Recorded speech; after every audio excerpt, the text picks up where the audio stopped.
Greetings in the precious name of Jesus Christ.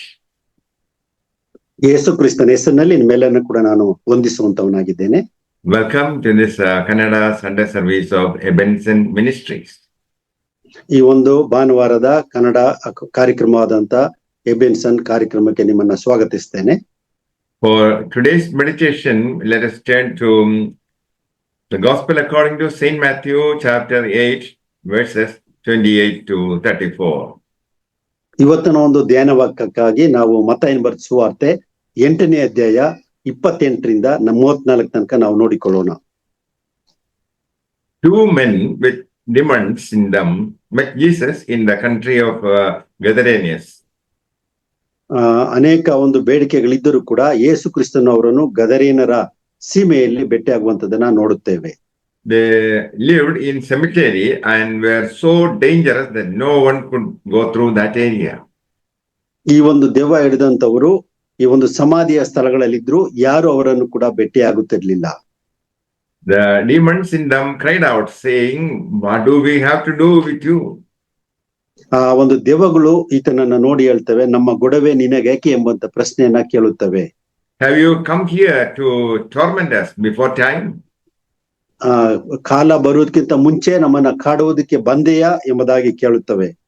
The demons wanted to avoid that time as long as possible. ಆ ಒಂದು ಸಮಯವನ್ನ ಅವರು ದೇವರಿಂದ ತಪ್ಪಿಸ್ಕೊಳ್ಳಿಕ್ಕೆ ಅವರು ಪ್ರಯತ್ನ ಪಟ್ಟದನ್ನ ನೋಡುತ್ತೇವೆ. A herd of pigs was feeding in the distance. ಈ ಒಂದು ಕಾರ್ಯದಲ್ಲಿ ನಾವು ನೋಡುವಂತದ್ದು ಏನಂದ್ರೆ ಅವರ ಒಂದು ಬದಲಾದ ಜೀವಿತವನ್ನ ನಾವು ನೋಡ್ತೇವೆ. The demons begged to send them into that herd of pigs.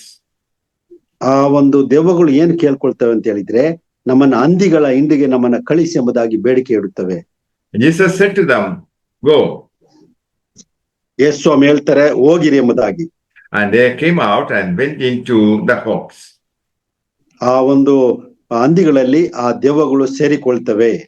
The hogs would not tolerate being possessed by the demons, and they rushed into the sea.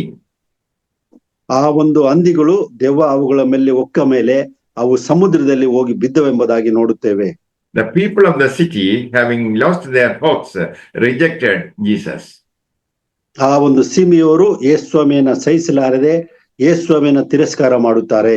They wanted their unclean hogs, but did not want Jesus. ಅವರಿಗೆ ಒಂದು ಬೇಡವಾದಂತ ವಿಚಾರಗಳೇ ಅವ್ರಿಗೆ ಬೇಕಾಗಿತ್ತು, ಯೇಸು ಸ್ವಾಮಿ ಅವರಿಗೆ ಬೇಕಾಗಿದ್ದಿಲ್ಲ. The great deliverer has come, but they tell him to get out. ಆ ಒಂದು ದೊಡ್ಡ ಬಿಡುಗಡೆ ಆ ಒಂದು ಮನುಷ್ಯರಿಗೆ ಬಂದ್ರು ಕೂಡ ಯೇಸು ಸ್ವಾಮಿ ಅಲ್ಲಿಂದ ಹೋಗಿ ಎಂಬುದಾಗಿ ಹೇಳುತ್ತಾರೆ. Christ conquers the devil.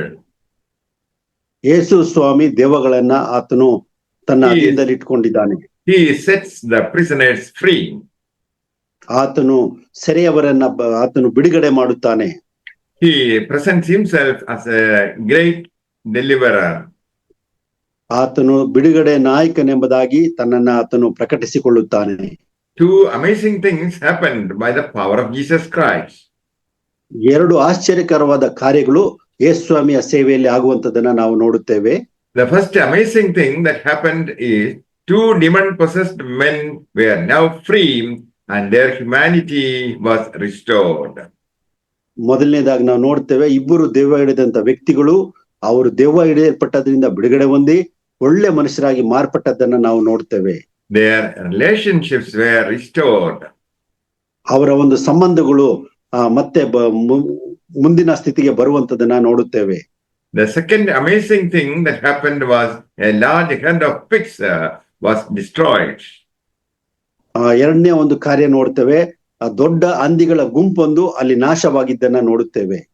Jesus forces a choice, love of Jesus Christ or possessions and wealth.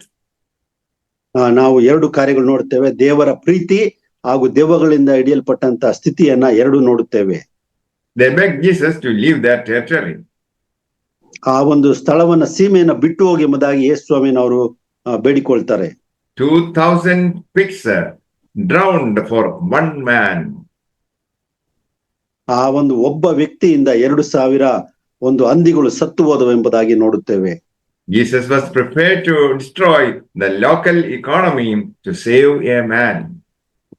ಒಬ್ಬ ಮನುಷ್ಯನನ್ನ ರಕ್ಷಿಸಲಿಕ್ಕೋಸ್ಕರ ಆ ಒಂದು ಆರ್ಥಿಕ ಪರಿಸ್ಥಿತಿಯನ್ನು ಕೂಡ ಯೇಸು ಸ್ವಾಮಿ ಅದನ್ನ ಗಣನೆಗೆ ತೆಗೆದುಕೊಳ್ಳುವುದಿಲ್ಲ. May the Lord bless you all with these words. Amen. ಈ ಒಂದು ವಚನಗಳಿಂದ ದೇವರು ನಿಮ್ಮೆಲ್ಲರೂ ಕೂಡ ಆಶೀರ್ವದಿಸಲಿ. ಆಮೆನ್.